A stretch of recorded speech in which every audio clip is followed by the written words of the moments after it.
আমরা অবগত হয়েছি গতকাল কতিপয় কুয়েটের শিক্ষার্থীবৃন্দ এবং বৈষম্য বিরুদ্ধে নামধারী গুপ্ত সংগঠনের কতিপয় যাদের অংশগ্রহণ বেশি ছিল তারা ভিসি স্যারকে রাত 2টা পর্যন্ত অবরুদ্ধ করে রেখেছে। অর্থাৎ আমরা লক্ষ্য করছি যে কিছু কিছু ক্যাম্পাসে রাজনীতি থাকা চলবে না বলে কতিপয় গুপ্ত সংগঠনের নেতারা তাদের একক সংগঠনের আধিপত্য বিস্তারের জন্য সাধারণ শিক্ষার্থীদের বিভ্রান্ত করছে।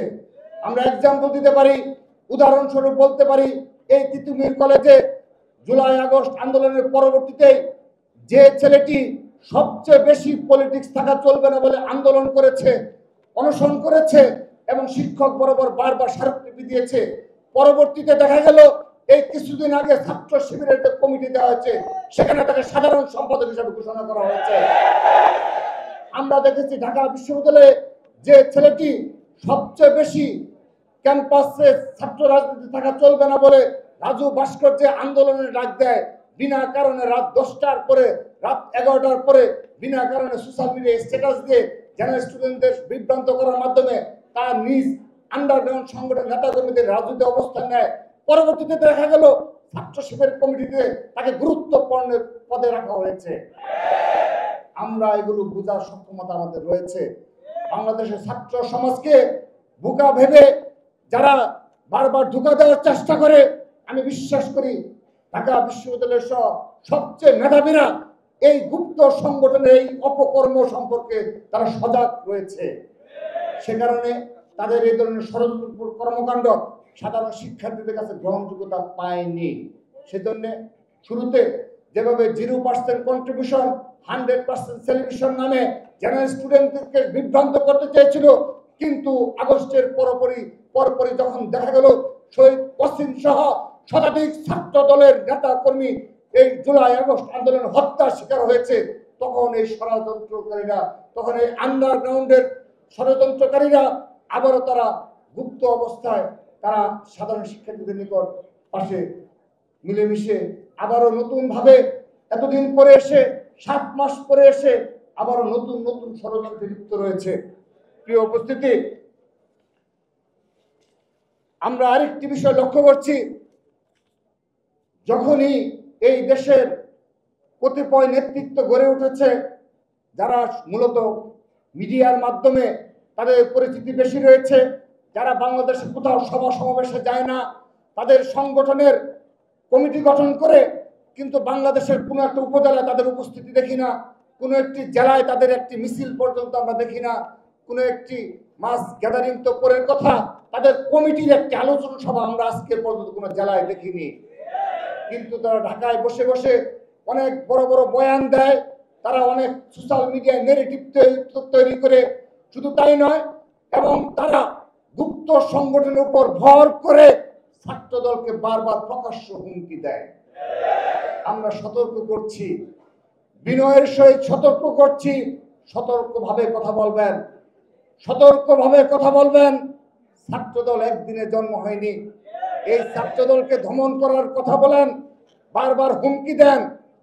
আপনারা আগে এই ছাত্রদলের অতীত ইতিহাস কি, বর্তমান পরিস্থিতি কি, সাংগঠনিক সক্ষমতা কি, সেগুলো বিবেচনা করে তারপর কথা বলবেন। হুমকি দেবেন না। আপনাদের হুমকিতে আমার একজন ওয়ার্ডের কর্মীও ভীত নয়।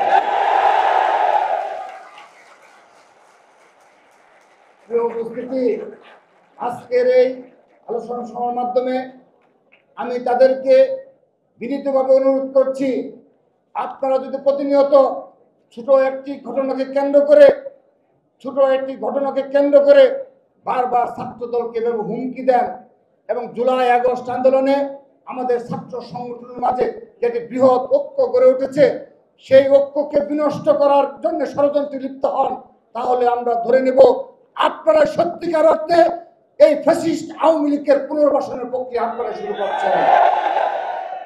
আবারও বলছি, আজকের এই আলোচনা সভা থেকে আমাদের যে বৃহৎ ঐক্য গড়ে উঠেছে, আমরা বিশ্বাস করি আপনাদের এই অযাচিত বক্তব্যের মাধ্যমে আমরা এখনো কোনো অযাচিত বক্তব্য দেইনি, আমরা সেই জুলাই আগস্ট আন্দোলনে যে বৃহৎ ঐক্য গড়ে উঠেছে, সেই ঐক্য বজায় রাখবে ছাত্রদল। সকল ছাত্র সংগঠন নিয়ে এক এবং ঐক্যবদ্ধভাবে নতুন ধারার বাংলাদেশ বিনির্মাণে আমরা কাঁধে কাঁধ মিলিয়ে কাজ করব, নতুন ধারার ছাত্র রাজনীতি উপহার দেব। সেজন্য সবাইকে, বিশেষ করে মহানগর ছাত্রদল যেভাবে সুশৃঙ্খলভাবে এবং এই 7 মাসে আপনারা প্রমাণ করেছেন, আপনাদেরকে শত ষড়যন্ত্র মুখেও আমার এই মহানগর ছাত্রদল সম্পর্কে কোনো চাঁদাবাজির অভিযোগ ওঠে না। আমার এই মহানগর ছাত্রদল সম্পর্কে কোনো প্রকার সন্ত্রাসী কর্মকাণ্ডের এখন পর্যন্ত কোনো নিউজ হয় না।